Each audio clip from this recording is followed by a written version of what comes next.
order. Stay focused. After much thought, I have a nomination for my replacement." The flock fell silent. "A year ago, I would have scoffed at the idea of this nomination," said Hampstead. "Scoffed and even snorted. But this peacock has shown courage, wisdom, responsibility, loyalty, and above all else, a true and caring heart for not only the flock, but for all creatures.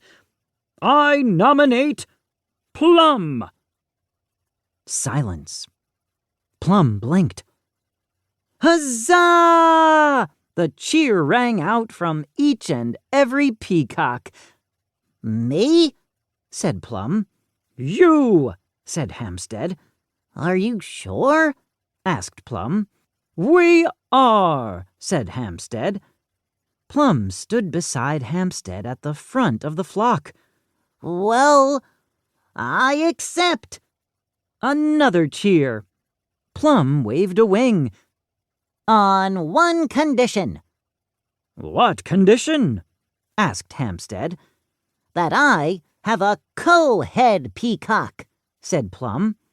The peacocks settled down. Then, after a moment's thought, they all shouted, "Meg! Meg! Meg!" Meg joined Plum and Hampstead.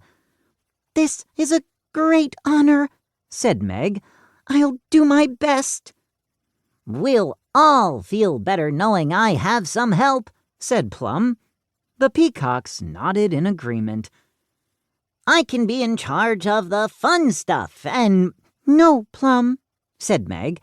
"We both get to do the fun stuff." "And the important stuff," said Hampstead. "Fun is important," said Plum. "Harumph," said Hampstead. But then he hugged both of them. "Excellent suggestion, Plum. I should have thought of it myself. Of course, Meg, too. It's just, traditionally, there has been only one head peacock." "Traditions can change," said Meg. "Some should change," said Plum, "if it's for the better." Boom! The flock jumped in the air at once, feathers flying. "What was that?" said Plum.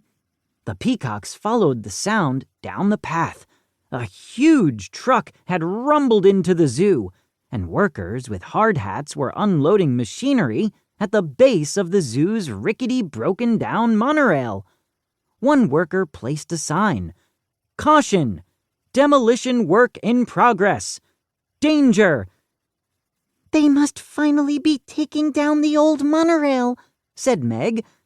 The peacocks had been inside the wobbly monorail on 2 occasions. Neither memory was pleasant. "About time," said Hampstead. "I guess so," said Plum, as he stared up at the platform and monorail train above. Chapter 2. The Shindig Lowdown. Plum spent most of that day watching the workers dismantle the monorail tracks. It was a hot day, and the work seemed hard. The heat must be keeping the guests away, thought Plum. He hadn't seen any visitors all day. Come to think of it, he hadn't seen the zookeepers much of the day either. After their morning rounds to feed everyone, they'd stayed in the keeper office building. Probably because of the air conditioning, thought Plum. The day had been quiet, but the night would be festive.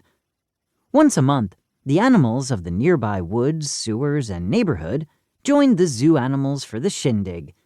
It was an unofficial event, which meant the zookeepers didn't know about it. Whoever wanted to join in was welcome.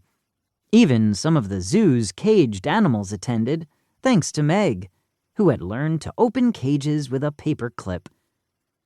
"Hello, Itch," called Plum from the zoo's rainforest-themed carousel. He had chosen the panther, his favorite, to wait for the others. Itch, the zoo's ningbing, climbed up onto a seat next to Plum.